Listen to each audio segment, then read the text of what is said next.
देखा रे बचवा सो आज हमन पढ़ल जी नया चैप्टर विद्युत।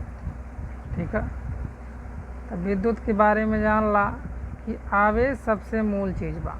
ठीक है, आवेश दो तरह का होला बचवा लो, एगो धन आवेश एगो ऋण आवेश। एगो धन आवेश और एगो ऋण आवेश। आ जितना भी परमाणु बाणा उनमें ये दोनों प्रकार का आवेश पावल जाला। आ सीधी बात कहल जाए तो परमाणु जौन बा आवेश का एगो मूल कण होला। ठीक हो, अब बात कहल जाए कि अगर समान प्रकार का आवेश होई, समान प्रकार मतलब प्लस और प्लस, ये तो का करी दूसरे के एक दूसरे के का करी धक्का मारी। अगर ये माइनस माइनस रही तो का करी एक दूसरे के धक्का मारी। आ जब असमान आवेश रही हैं सो जब असमान, जैसे कि प्लस और माइनस, माइनस और प्लस, तो ये का करी एक दूसरे के आकर्षित करी। ठीक है, एकर मात्रक देखा बचवा का होला, कूलाम होला। एकर मात्रक कूलाम होला और एक कूलाम बराबर यानी एक कूलाम आवेश बराबर 6×10⁸ इलेक्ट्रॉन पर उपस्थित आवेश होला।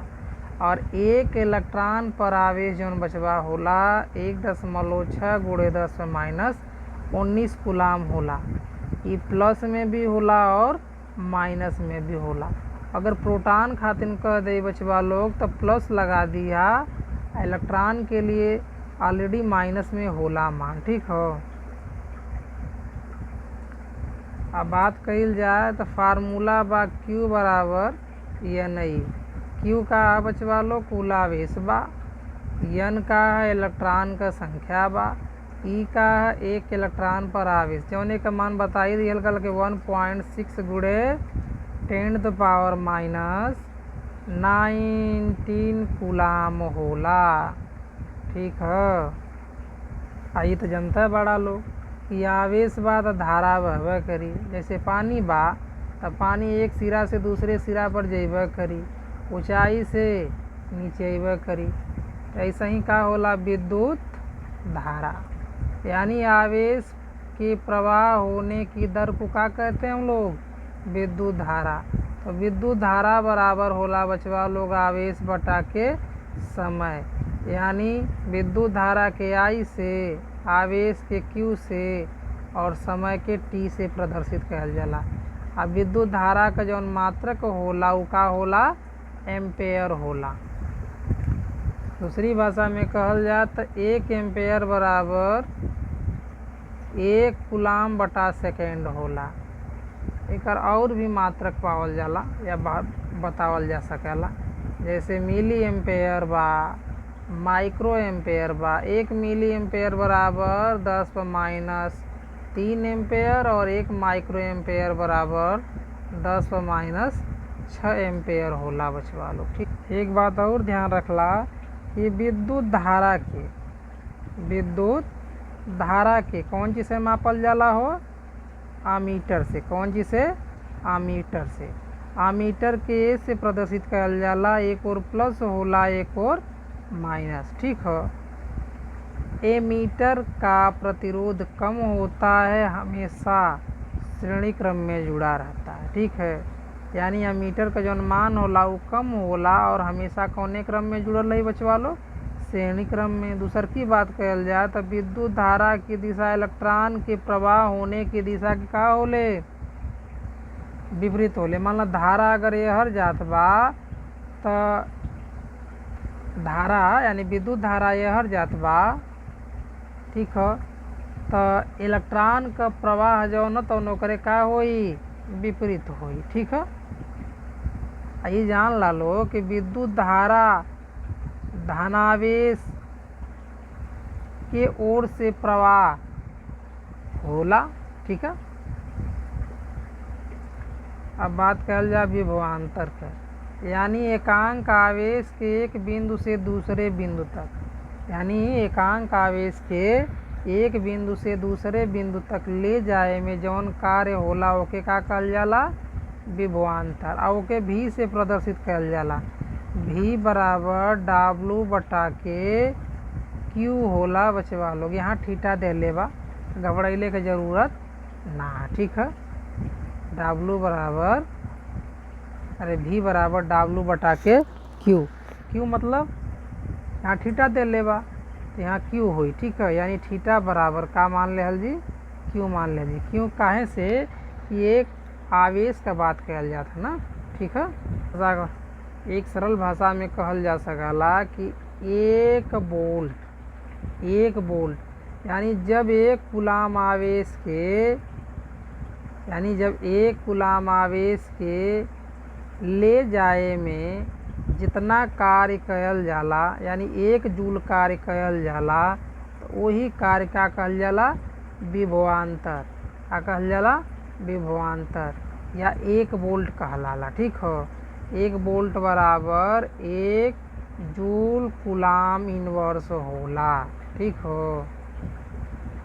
बात कहल जाता वोल्ट मीटर का, यानी विभवांतर के मापे वाली युक्ति की का कहल जाला वोल्ट मीटर, ठीक है। अब वोल्ट मीटर के भी से प्रदर्शित कल जाला, एक और प्लस होला एक और माइनस होला। अब बात कहल जा सेल, या ये एगो सरल युक्ति है जौन विभवांतर के बनावे रखे में काम आवेले। विद्युत धारा हमेशा उच्च विभवांतर से निम्न विभवांतर के ओर प्रवाहित होले। अब विद्युत परिपथ में सामान्यतः उपयोग किया जाए वाला कुछ अवयव बाणस हो जौने के वजह से धारा प्रवाहित हो, जैसे कि विद्युत सेल के ऐसे प्रदर्शित कल जाला। बैटरी या सेल संयोजन के ऐसे, ठीक हो। ओकरे बाद स्विच कहल जाला या कुंजी कहल जाला। ई का खुली, ये खुली बा, आई का बंद वाली बा, ठीक है। एक कहल जाला तार संधि, यानी जहाँ तार का जोड़ होला ओके तार संधि कहल। अब बात कहल जा तार संधि के बाद का होला तार क्रॉसिंग मतलब ज़्यादा धारा बह ना पावा। ई बा विद्युत बल्ब 2 तरह से बनावल जाला। ओकरे बाद बा प्रतिरोध का मतलब का होले कि जौने से धारा का करल जा नियंत्रित कयल जा सके, यानी ज़्यादा फॉल्ट न हो पावा। कुछ ऐसा हूँ एक रिप्रेजेंट कयल जाला बचवा लो, ठीक है। ऐसा हूँ ओकरे बाद कहल जाला परिवर्तित प्रतिरोध, यानी धारा नियंत्रक के ऐसे रिप्रेजेंट कयल जाला। ओकरे बाद बा अमीटर के से प्रदर्शित कयल जाला, और वोल्ट मीटर के भी से प्रदर्शित कयल जाला, ठीक है।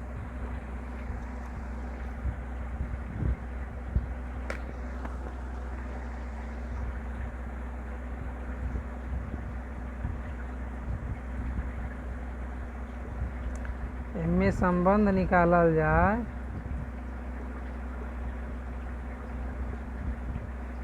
विभवांतर और धारा में, तो का हो एगो सीधी रेखा प्राप्त होई, ठीक है। प्रतिरोध का मतलब होला रोके वाला गुण, यानी कौनो चालक का ऊ गुण जेकरे कारण का होखा धारा का विरोध कयल जा सकत। जैसे मान ला पानी बहत बा, यहाँ से का करवा मेढ़ी के काट देबा, धारा का हो जाई थोड़ा सा प्रभावित हो जाए। बात कयल जा एकर मात्रक जौन होला ओम होला, या ओम यहाँ ओम बराबर वोल्ट बटा के एम्पेयर होला। ओम का डिफिनेशन देखल जा कि जब कौनो परिपथ में 1 एम्पेयर का धारा प्रवाहित हो रहल बा तथा विभवांतर 1 वोल्ट हो, तो ओ के का कहल जी 1 ओम कहल जी। का कहल जी 1 ओम। अब बात कहल जा धारा नियंत्रक, यानी परिपथ में प्रतिरोध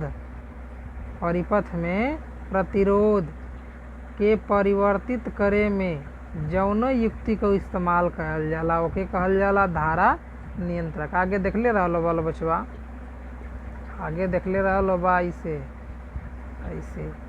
ठीक है। ऐसा हूँ प्रदर्शित कहल जाला, ठीक है। एक कहल जाला धारा नियंत्रक।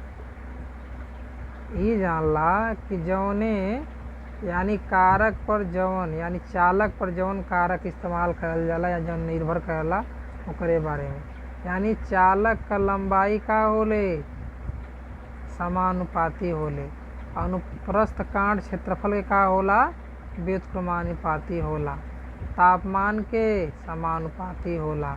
पदार्थ की प्रकृति पर भी निर्भर करला। ठीक है।